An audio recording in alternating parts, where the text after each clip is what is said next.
Check these out. These flowers, I swear I'm not pointing my middle finger at you.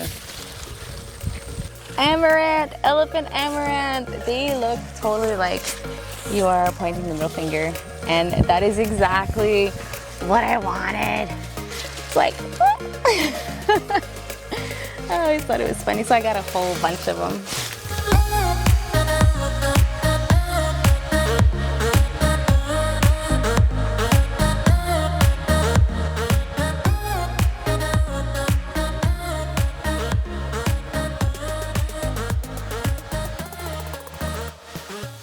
I'm finally in the garden after a month of neglecting my whole thing because of the wedding. And you know, I've been getting a lot of questions about those carrots that I seeded in the cornstarch method. So in the beginning of the summer, I noticed that I was getting a lot of stuff eaten by slugs, and then I had some cutworms. I didn't really do anything about it to treat them. I just figured, okay, I'm gonna plant some somewhere else. I'm just gonna leave what's in here and hopefully they'll grow, right? Well, they did. Not all of them for sure, because I mean, we did so much better on the side where I put the cornstarch method in than on the side that I just did the sand and seeds. My horse also came out here and did his own bit of damage and ate some of my sunflowers. Unfortunately, my sunflowers did not quite make it. All right, so in this bed here, I had leeks, and you know, you see they're getting to a nice decent size, but we do have leek moth attack here. So I don't know what they're gonna give out at the end, but they are pretty damaged, unfortunately. So this is like my attempt to try to get some carrots in between here. These are the last ones that I seeded out in this garden. So I have some growing in between the leeks here. All right. And then this here is the sand and seed method that I seeded. So you see they're sort of scarce and they're just sort of, you know, they're not too abundant in here, but I was not expecting them to grow at all because they were just not taking off. Nothing really germinated. And then if you look through my squash here, I left the carrots in here just because I figured, you know, I'll get more than one harvest in this bed. And you see carrots everywhere in this bed. They're literally like just growing in between. Of course, they don't have enough sunlight, but they are just everywhere. Can you see that? Wait a minute. Oh, no, it's too dark. I'm gonna have to go on the other side. But they are literally like just everywhere in this bed. And so I'm really excited that I'm gonna at least get a few of them. See all these carrots, and on the other side they're just sort of growing in between all the squash and the nasturtium. And so I'm really happy with the result after all, even though everything was getting eaten. Camera is not doing very good in low light. Let me see if I can change this up a little bit. Oh, there you go. Okay, so there is a decent amount of space in between these carrots. This is just weeds. And here, let me go. There's just so many of them everywhere. I just have to like sort of scroll through all of these. Okay, so the spacings in between the carrots, they're just like all over, in between the nasturtium. But I just need to find the carrots and show you that, guys, the spacings. I didn't come in here and touch anything. So there's one here, one there. Let me get this weeds out of the way so I can maybe get a better picture for you guys.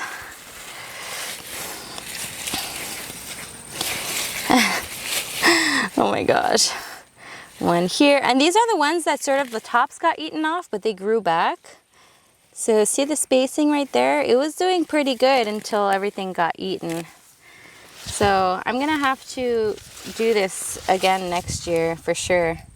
Here, there's another carrot. That one's pretty big. It's a big one actually. I'm gonna have to come pick this out.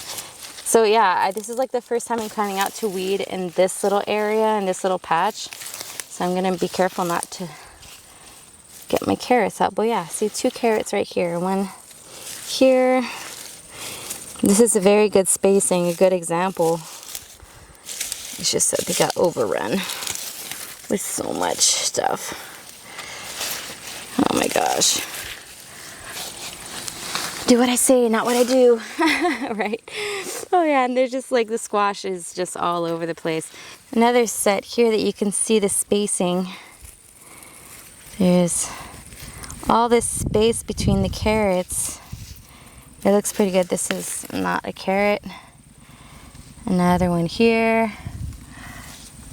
It gave a decent amount of space between all these carrots, and I've been asked so much, so I figured I'd show you guys how well it did. I got so many squash growing in between, guys. That's what I have for carrots to show you guys. You know, I'm just gonna have to come through here and literally just go through all my leeks and carrots, and then I'm just gonna cover this all up in the fall. My potatoes are doing excellent. They do have potato worms, potato bugs. Hey.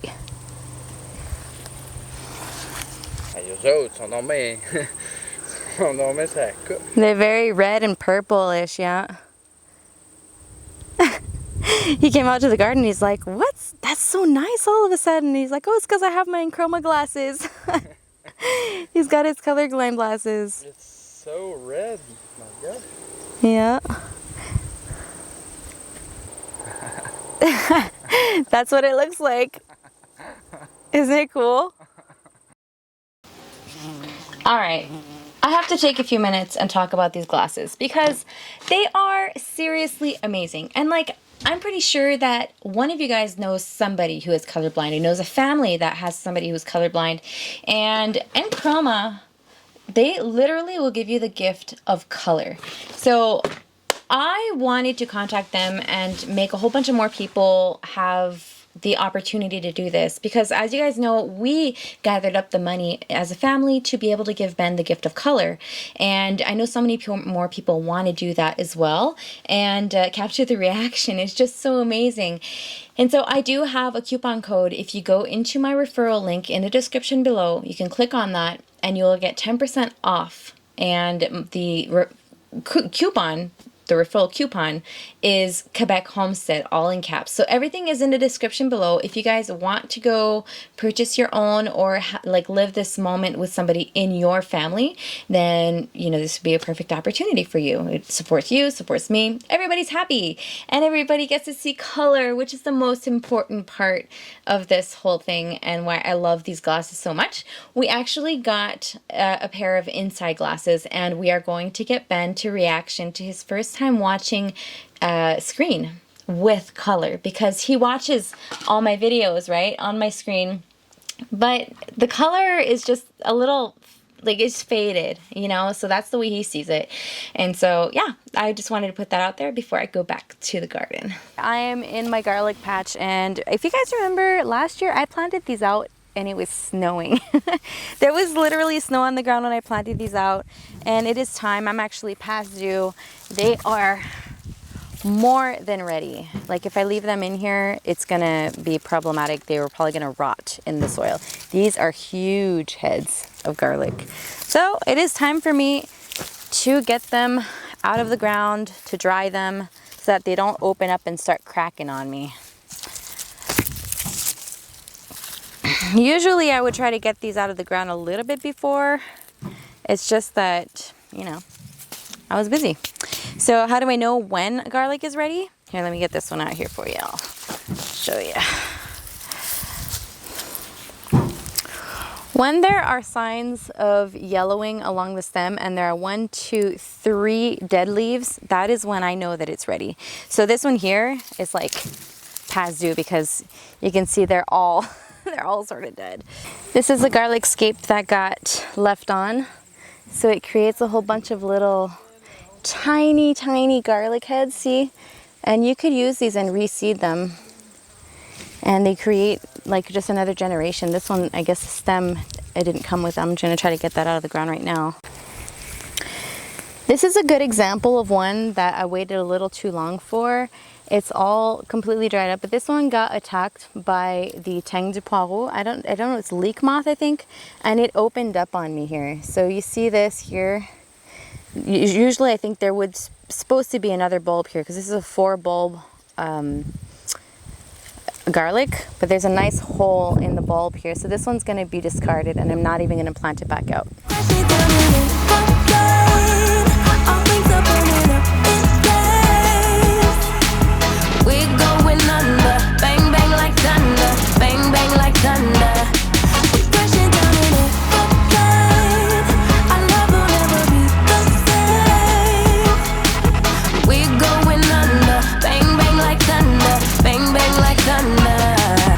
This is where the entrance was for the wedding. And as you guys can see, all the garlic is gone. My neighbor's garlic that she seeded out is all gone. And I have these carrots in the ground that I left in all winter, and they went up to seed. So they have beautiful, beautiful flowers. They're gonna create some seed pods. And my corn, as you can see, probably you're gonna see on the other end, my horse got in here and he started eating some tops off, which I wasn't very happy about, but yeah, he ate a few of these. There were some in here too, and he ate them all. That's what you get for free ranging your horses. I got some more carrots in between, in back there. Those are the last ones that I seeded. So I'm gonna come tarp this section off. I'm thinking of, maybe in the future, in this area, I might put it all flat, eliminate the mounds altogether and put it all flat and create some raised beds so that Ben can come out and garden with me because he has a really bad back. So one day, I think that's what's gonna happen. This year and last year, my pumpkins created almost only male flowers. Here's one female flower, but they pretty much all created male flowers this year. It's so weird, like hardly anything got pollinated because of that. And as you guys see, there is a good amount that I planted in here. I just don't know if it's gonna give me anything. So let's go to the tunnel. This is my mess that I was talking about. Like, I did not trellis these tomatoes. I just left them all wild. And I figured, you know what? Whatever gives me the less work wins. So this is going to be like my personal test to see, is it really necessary to trellis them? These ones, oh my gosh. Okay, I got a lot of tomatoes to come harvest. I see a lot of red tomatoes. These are really booming right now. I got some really big cucumbers that I need to come harvest in here too. These are English cucumbers. Do you see the size of this thing? Yeah, okay, so I got quite a bit of relishes to do. I need to come pick these up like pronto. Oh shoot, yeah, I let these go a little bit too far.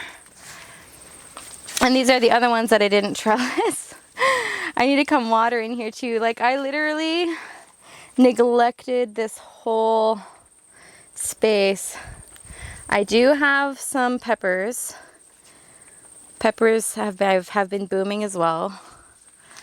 I have a cantaloupe that I tested, and I have a watermelon. So here's my cantaloupe. Like, I have some more peppers growing on here. And I think I did have a watermelon. I just need to figure it out where it went. But those things are in desperate need of water, so I need to come water everything. Oh, I think that's another cantaloupe, maybe. Yeah. Oh my gosh, it's hard to like not step over things. Okay, so I have a lot of relish to do. I'm gonna have to come do that. Come pick all these tomatoes before everything gets wasted, and I do not want to waste anything, because it's just been so much work to get all this done, and I do not want to do it for nothing. Oh yeah, a lot of red tomatoes to come pick. Oh my gosh, okay. Yeah, so the tunnel is going to give me a lot of cucumbers and tomatoes. I just need to get my act together and get going on this because I've got a lot of work to do ahead of me. So it's like hard because you're on the homestead and you're like, okay, today what do I do? Do I harvest or do I transform? It's like hard. You have so much stuff to do. I'm gonna see if one of my friends maybe wants to come out here and help. And oh, hey honeybee, I got a honeybee here with me. And then I have to go check on my bees too. So there's just so much work to be done. That's why next year I'm like, okay, in order for us to get some construction and to get some fencing done more adequately, I think I'm gonna have to reduce my garden and have a honeymoon year because I'm already tired and I don't wanna exert myself. And I don't want to waste anything either. So it's just a lot of choices that I have to make every day. My kids are going into school next week already full time. So that'll give me some time to transform a lot of stuff. And I'm going to try some lacto fermentation for the first time this year, which I've never done before. So that's going to be really interesting to try because, you know, with the lack of canning lids, I mean, I can get like 90 canning lids for $40 Canadian, but that's 2 times the price that I used to pay. So it's like a little hard for me to say, okay, I'm going to spend that much money on canning lids. So I'm going to try the lacto fermentation. It's good for up to 6 months in the fridge. So I'm going to give that a shot. And I'm also freezing a lot of stuff, like all my leeks I'm freezing, and then all my potatoes are going to go into the cold room. All my squash and stuff, that stays room temperature. Howie from Food Forward Permaculture sent me a whole bunch of seeds of some squash, and they were doing really pitiful when I did the garden tour for July. And now we are at the end of August, and we are starting to get some squash in here. You see this right here? I don't know what it is. So that's another one that came out. So awesome squash. I don't know what the names are because it was just like a surprise seed packet. How you're gonna have to let me know what that second one is. I know the other one, the yellow ones are Pachimoran, probably the ones that, because I had some last year in my garden. And I also have delicata squash that is growing, that is pretty intense. I didn't think it was gonna be so like, how do you say that? Prolific? Ugh. I had no idea that delicata squash grew like in such abundance. Like there are just literally on the stem like tens and dozens of these little squash. They're really interesting. You guys see my arch in back of me? See, the things are starting to want to grow up here, but I'm just like really thankful that I didn't get married there finally because it was so much better where we did get married, which I am going to do a video on that. I promise I'm going to do the ceremony video and the party and everything and show you guys how it went. I just got a lot of work to do before I can get to that video. There are a few volunteers that happened this year too in my garden, which I'm really happy about. Borage. Borage is one plant that always comes back. It reseeds itself. But this year it reseeded itself through the potatoes. And it's so gorgeous. I love borage. And the bees love them too. So I got 2 plants here that are just growing through my potatoes. So I think that's really nice. I got a lot of potato bugs. But you know what? My potatoes are not like taking a hit. These ones are starting to want me to harvest them because they're dying down a little bit. But everything is doing really good in the potato patch. So yeah. See these potato bugs? They're sort of like munching. I love some radish. I had some French breakfast radishes and I left these in here because I heard the seed pods are really good to eat. So I left them in here to taste them, and they are actually really good. It's very soft and subtle, like a taste. Really interesting to have. It's getting a little windy. I'm gonna let my garlic cure a little bit more, and then I'm gonna flip them over, and then I'm gonna come bring them inside somewhere safe where they won't get eaten. Oh my gosh, I have a tomato plant growing here. I just noticed. So here's another volunteer. I got a tomato plant. It's actually got some tomatoes on it. Cherry tomatoes, nah, you know, they will reseed themselves. That's cool. I didn't even notice that. This is where my tomatoes were last year. And they actually are producing fruit, so I don't know if they're gonna get to maturity and become red, but that's really nice. So I had also some chamomile volunteer itself in that side of the garden. So that's another really cool plant that reseeds. There's so many things and it's just so hot. I need to go inside to go cool down a little bit. But yeah, that's what my garden tour looked like. Nothing too crazy. And hopefully you guys enjoyed it. And I will see you guys pretty soon, okay?